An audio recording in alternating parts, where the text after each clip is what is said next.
Dos cosas. La primera, ¿qué rol ha jugado IDL en este caso?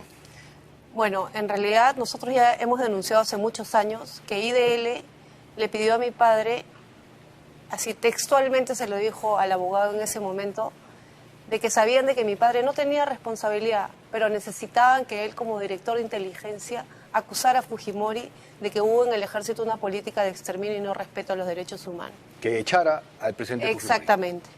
Mi padre nunca tuvo siquiera cercanía a Fujimori porque él no despachaba con él, ni nunca lo conoció en toda su carrera, aunque parezca increíble esto, pero es la verdad. Y la verdad se tiene que decir. Mi padre nos dijo claramente, yo para decir eso tengo que mentir.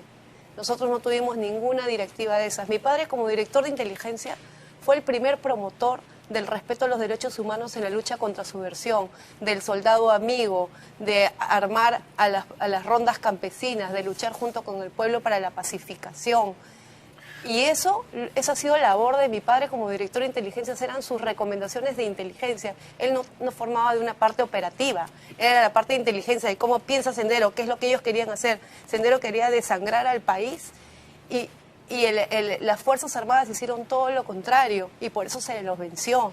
Ok, pero ¿de dónde vino esta oferta de IDL? ¿Quién? El abogado Julio Salazar del IDL, que lo hemos dicho con nombre y apellido desde su primer momento, ¿Se acercó a quién? Se acercó al abogado de mi padre a proponerle, porque el abogado de mi padre en ese momento,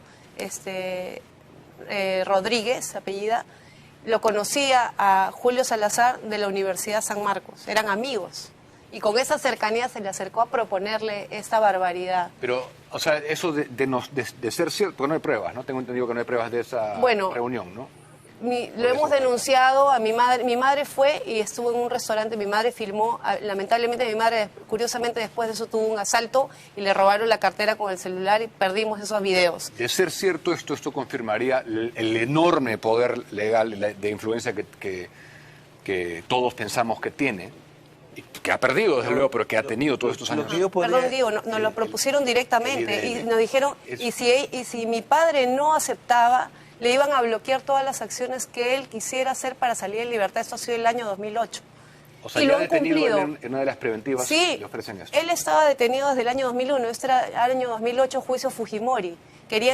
Y de hecho la fiscalía lo llama a mi papá y que de hecho ha atestiguado el juicio Fujimori mi papá como testigo por parte de la fiscalía, testigo de cargo. Pero entonces en eso fue que le propusieron al abogado que mi padre declare estas barbaridades. Mi padre nos ha dicho, sí, yo no podría canjear mi libertad en base a una mentira porque tendría que mentir. Mi ejército no es un ejército de asesinos y yo no he ordenado nada de esto, sino yo asumiría mi responsabilidad. Es por eso que a mi padre lo respetan tanto en el ejército, Diego. Mi papá, yo vengo acá a hablar por mi padre. A la verdad, el general Juan Rivero Lazo, un oficial honorable, como lo conoce en su institución, y te invito a seguir investigando sobre él. Lo que yo podría decir desde el punto de vista general es que, digamos, en ciertos sectores judiciales siempre hubo un temor de la solidez del caso Fujimori. Y entonces tenían que precaverse de pruebas. De hecho, el mensaje de los jueces es, tú no puedes absolver a esta persona porque entonces se cae todo el esquema del caso Fujimori. Solamente en ese, ¿no? Exactamente, no solamente en ese, en varios otros. Entonces, se cae todo el esquema, el tema de la autoridad inmediata, el tema de la construcción teórica que se ha hecho para condenar a Fujimori. Pero es un tema aparte. Acá se está manipulando a personas y a la vida de las personas. Pero acá también hay autoridad inmediata, de por menos. Claro, en el caso, en una de las condenas también se le condena por autoridad inmediata, que es una ficción. Como bien decía el doctor Amoretti, no es un tema probatorio, es una elucubración mental. ¿En ningún caso? No, porque... O sea, en el caso de Fujimori tampoco. A ver, te pongo un ejemplo, ¿no? Un reportero de tu programa sale y ocasiona un crimen, atropella a una persona.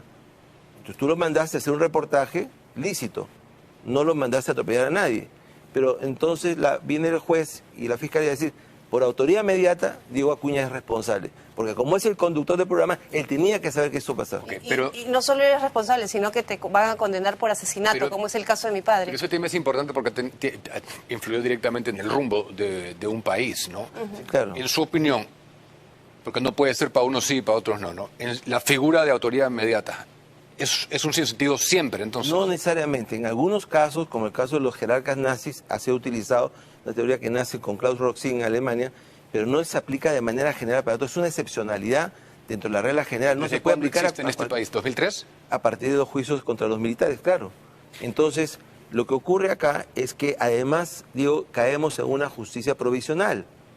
Entonces, vamos a una sala en la Corte Suprema donde están la mayoría de magistrados provisionales. Si ese magistrado absuelve a un militar, nunca va a ser titular.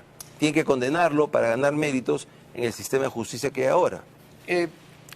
Tu madre, Marieta, también participó de nuestro reportaje.